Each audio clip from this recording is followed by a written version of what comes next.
Traditionally, its strength was its vastness. The fact that invading nations or armies could come in, but they would just eventually be swallowed up by the vastness of Russia. That now seems to be a strategic weakness or vulnerability because they cannot possibly protect all of their infrastructure. Do you think that you mentioned it earlier that the Trump administration has withheld the use of ATACMS missiles when it reportedly barred these cross-border attacks to lure Putin into talks. Having said that, Ukraine is managing and hailing the new FP5 Flamingo cruise missile, which it says it's ready to produce en masse by perhaps the autumn. Can you just set this into context for us and tell us about the importance of this missile? Well, the Ukrainians understand that Russia's ability to continue the war is tied directly to their ability to export oil and gas to China, India, Turkey, and other customers. And so part of this, of course, in UK, by the way, is sanctioned, I think, well over 100 of these shadow fleet vessels. So that's part of the effort to disrupt Russia's ability to export oil and gas. But Ukraine going after the refineries is an amazing improvement in their capability. I read earlier this morning or yesterday that Russia's capacity has been reduced by 17%. That's enormous. I mean, imagine any industry in UK that lost almost a fifth of its capability, what the impact would be. It's enormous. So Ukraine, unfortunately, they're doing it with weapons that they produce that cannot be stopped or disrupted by the U.S. or anybody else. ATACMS, of course, is a terrific weapon for precision against tactical targets, headquarters, logistics. And I think it's shameful that the administration is blocking that, and that they may also be blocking use of Storm Shadow because there's an American aspect to this. I think these are shameful policies by us. So the Ukrainians are not going to sit around and wait. So when you take into account the production of this FP5 Flamingo cruise missile, a lot will depend on how quickly it can manufacture it and how soon it will be available en masse. Yeah. So Russia, traditionally, its strength was its vastness. The fact that invading nations or armies could come in, but they would just eventually be swallowed up by the vastness of Russia. That now seems to be a strategic weakness or vulnerability because they cannot possibly protect all of their infrastructure. For example, there's not enough air defense in the world to be able to do that. And so the ability now that Ukraine has developed to reach 1,000 kilometers, for example, into places where they can hit oil infrastructure is significant.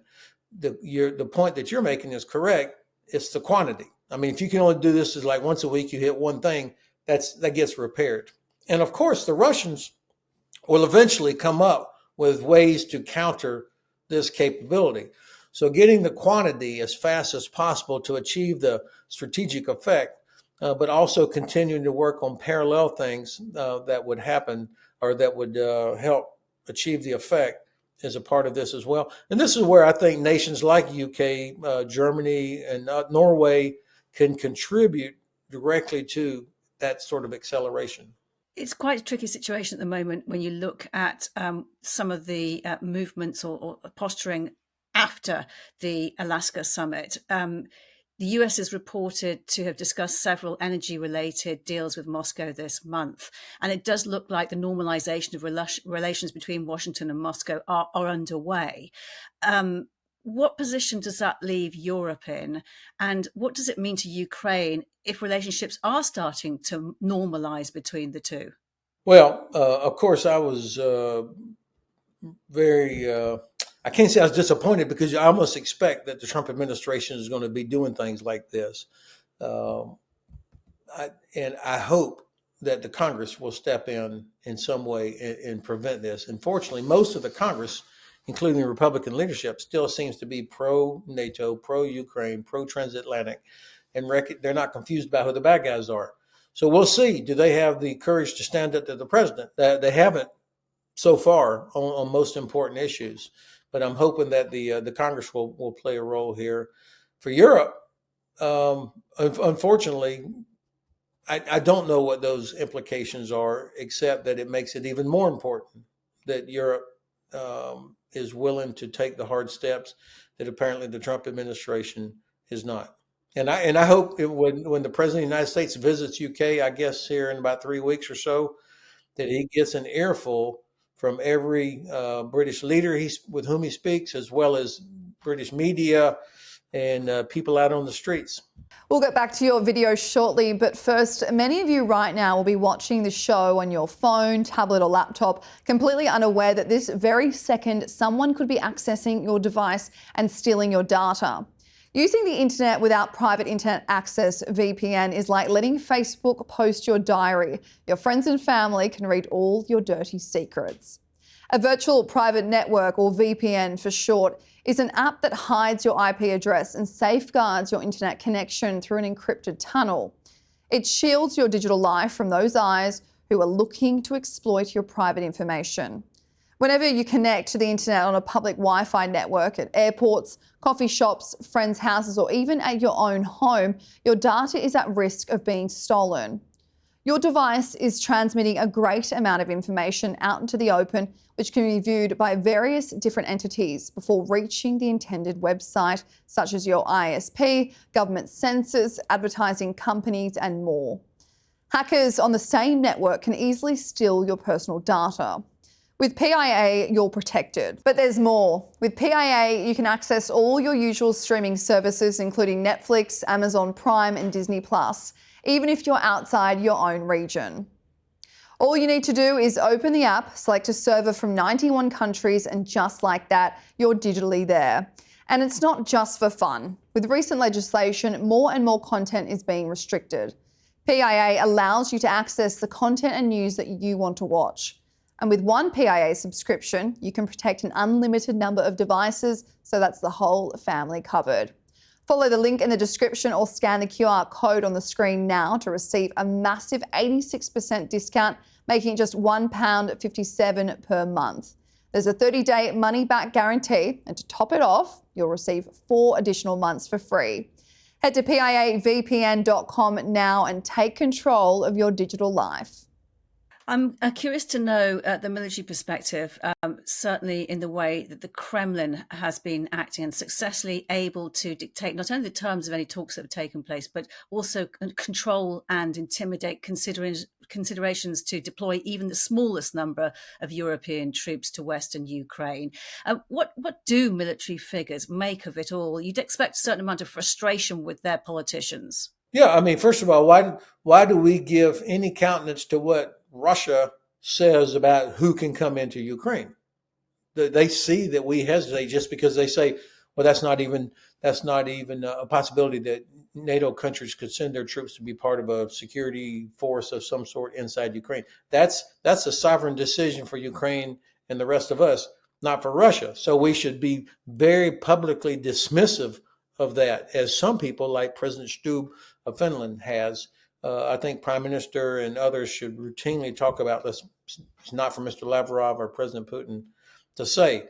I would imagine that the Chief of the Defense Staff there and the British Ministry of Defense are working hard on pressing political leadership to define, what do you want us to do? I think every commander will say, I can accomplish anything, just make sure I understand exactly what it is you want me to do. And isn't that the problem, that there still doesn't seem to be a clear strategy of how to end the war?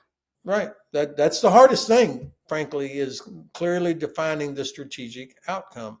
Stopping the killing, that's not an end state, because if that's your end state, that doesn't address why are Russians still killing Ukrainians? Why did they invade? So there's got to be some end state that makes sure that Russia lives within its own borders. And that, again, economic tools, military tools,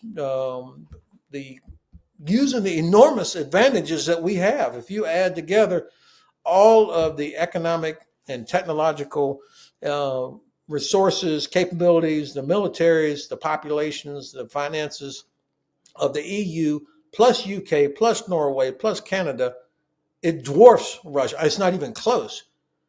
The key is, can you combine those capabilities. I was talking to a former chief defence staff last week who said, a British one, who said that the Europeans have consistently shown a moral and strategic failure over Ukraine. Is that going too far? I would not say that every country has done that. And of course, even I as an American know that Europe is not one entity. It's a collection of many different sovereign nations, obviously. So I'm not prepared to say that Europe as a whole or that every European nation has shown moral failure. Certainly some have absolutely done that. Others have absolutely not. But somewhere to achieve since Europe will pay a price as if it were a whole if Ukraine fails, in terms of millions more refugees from Ukraine coming into Europe, continued disruption of energy and food shipments, and the great potential of Russia invading a NATO country, it is in the interest of all of Europe to act together. Ukraine has just marked its 34th Independence Day. It may well still be at war for the 35th, and the war has been described to me as this failure that I just spoke about. What can it do now to compel Putin to shift his position and bring the war to a close to stop the killing? Well, I think what the Ukrainians are doing against Russia's oil and gas infrastructure is really significant because that's the only thing that keeps Russia in this. But also looking at the other countries that are supporting Russia. I mean, China, obviously, much more openly than maybe a year ago. India is a massive amount of aid that gets to Ukraine, to Russia, actually bypasses sanctions by going through India. Iran probably much less of a player now than they were even just a few months ago, but nonetheless, and then obviously North Korea. So how do we influence the support that Russia gets in this war? That would be one thing.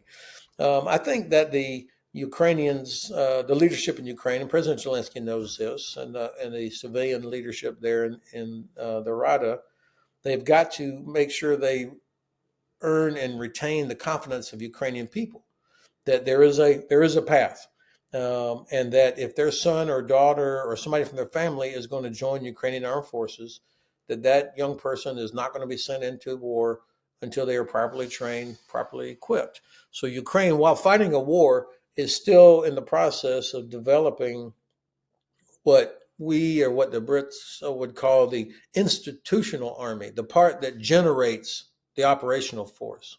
So training, education, equipping, that's an important part of this. It's not just about how many troops do you have out filling the trenches or how much ammunition you have. So the government needs people. And this war, you're right, is going to be, I think, a year from now. Hopefully you'll let me come back on your program. It'll still be going on unless something dramatic happens externally. Ben Hodges, always good to talk to you. And yes, let's talk again. Thank you so much for your time. Thank you very much once again for the privilege. You've been watching Frontline for Times Radio with me, Kate Chabot. If you'd like to be the first to get exclusive content, you can sign up for membership with the link below. You can also listen to Times Radio for the latest news or read it on thetimes.com.